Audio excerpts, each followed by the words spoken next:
BRS के कारगुजार सदर KTR ने मरकजी वज़ीर और बीजेपी रुकन पार्लियामेंट बंडी संजय को कानूनी नोटिस भेजा है। नोटिस में संजय पर केटीआर के खिलाफ हतक अमेज और बेबुनियाद इल्जाम लगाने का इल्जाम लगाया गया है, जिसमें मंशियात के इस्तेमाल और फोन टैपिंग के दावे भी शामिल हैं। केटीआर ने एक हफ्ते के अंदर अवामी मुआफ़ी मांगने का मुतालबा किया, बसूरत दीगर कानूनी कार्रवाई की धमकी दी। केटीआर ने उन इल्जाम की सख्ती से तरदीद की और उन्हें झूठा और हतक अमेज करार दिया है, जिसका मकसद उनकी अवामी छवि और सियासी हैसियत को नुकसान पहुंचाना है। कानूनी नोटिस में केटीआर ने इस बात पर जोर दिया है कि इस तरह के संगीन इल्जाम के लिए सबूत की ज़रूरत होती है और बंडी संजय को चैलेंज किया कि वो अपने दावों की तायीद के लिए सबूत पेश करें।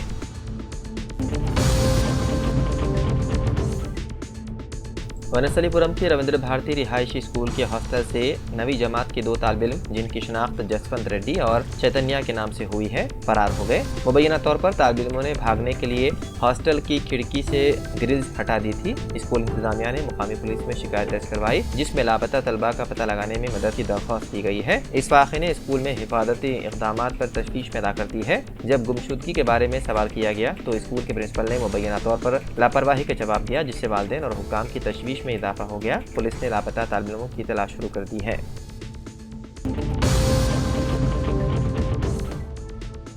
चारशंबे के अव्वलिन सातों में गोशा महल में चिकनावाड़ी के करीब नाले के साथ सड़क का एक हिस्सा अचानक धंस गया, जिससे मुकामी बाशिंदों और मुसाफिरों में खौफ व हरास फैल गया। यह वाक़या मंगल और चारशंबे की दरमियानी शब दारुस्सलाम से चिकनावाड़ी के रास्ते पर प्लाईवुड की दुकान के करीब पेश आया। खुशकिस्मती से इस वाक़े में कोई जख्मी नहीं हुआ, क्योंकि उस वक्त सड़क पर कोई मौजूद नहीं थे। उसके फौरन बाद एक बड़ा हुजूम मौके पर जमा हो गया और पुलिस ने फौरी तौर पर जाए वक़ू पर पहुंचकर सूरत हाल पर काबू पा लिया। बाददा GHMC के अहदेदारों को मुत्तला किया गया और वो फिलहाल सूरत हाल का जायजा ले रहे हैं, ताकि सड़क के धंस जाने की सही वजह का तयन किया जा सके। मुकामी बाशिंदों का क़ियास है कि नाले के टूटने की वजह पुराना इंफ्रास्ट्रक्चर हो सकता है, जो कि कुछ अरसे से इलाके में तशवीश का बाइस बनी हुई थी।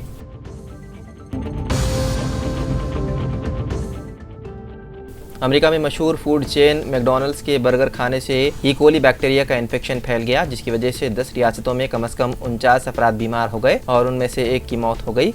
मंगल को ये मालूमात देते हुए वफाकी सेहत के हुकाम ने बताया कि 10 मुतासिर अफराद को अस्पताल में दाखिल कराया गया है। US centre for disease control and prevention ने कहा कि कोलोराडो में एक मुअम्मर शख्स की इस इन्फेक्शन की वजह से मौत हो गई और एक बच्चे को गुर्दे के संगीन परेशानी के बाइस अस्पताल में दाखिल कराया गया। इस इन्फेक्शन के केसेस कोलोराडो, आइवा, कंजास, Mussoorie, Montana, Nebraska, Oregon, Utah, Wyoming और विस्कॉन्सिन में 27 सितंबर से 11 अक्टूबर के दरमियान रिपोर्ट हुए।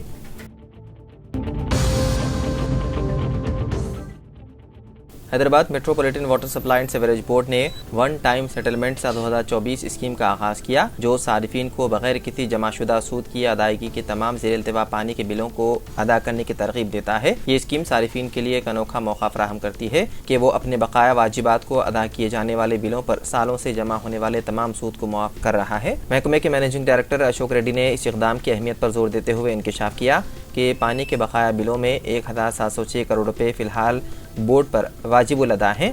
हम इस तस्वीर के जरिए सूद में 1179 करोड़ रुपए मुआफ़ कर रहे हैं। ये सारिफिन के लिए अपने बकायाजात को अदा करने का सुनहरा मौका है।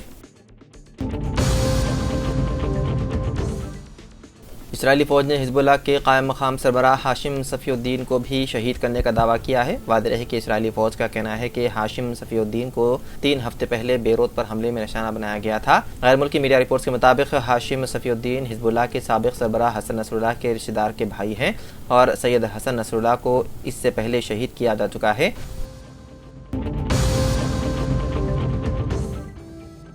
रियासती हुकूमत मूसा नदी की सफाई और अहया के मंसूबों को 2 मरहलों में मुकम्मल करने की हिकमत अमली पर संजीदगी से गौर कर रही है। पहले मरहले में मूसा नदी के बनने वाले इलाके को तरक्की दी जाएगी। दूसरे मरहले में मूसा नदी के दोनों तरफ 50 मीटर के हदूद को बफर जोन के तौर पर तरक्की दी जाएगी, लेकिन DPR एक मंसूबे के तहत तैयार किया जाएगा।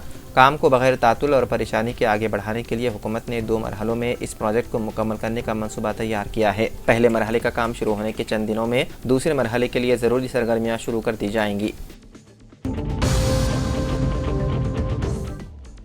बाबर सिद्दीकी कत्ल मामले की जांच कर रही मुंबई की क्राइम ब्रांच ने कहा कि मुल्जिमान से पूछताछ के दौरान पता चला के शूटर्स लॉरेंस बिश्नोई के भाई अनमोल बिश्नोई से बराह रास्त राब्ते में थे। ताहम ताहाल कत्ल की वजूहात का पता नहीं चल सका। ये पहला मौका है कि क्राइम ब्रांच को बाबा सिद्दीकी कत्ल मामले में लॉरेंस बिश्नोई के भाई अनमोल बिश्नोई का शूटर्स के साथ बराह रास्त ताल्लुक़ मिला है। इत्तलाती मुताबिक मशकूक 3 शूटर्स ने कत्ल से पहले स्नैपचैट के जरिए जेल में बंद गैंगस्टर लॉरेंस बिश्नोई के भाई अनमोल बिश्नोई से रब्ता किया था। अनमोल भी एक शूटर और साजिशी प्रवीण लोनकर के राब्ते में था। अनमोल कनाडा और अमेरिका से मुलजिमान के साथ भी राब्ते में था। मुलजिमान के कब्जे से 4 मोबाइल फ़ोन भी बरामद हुए।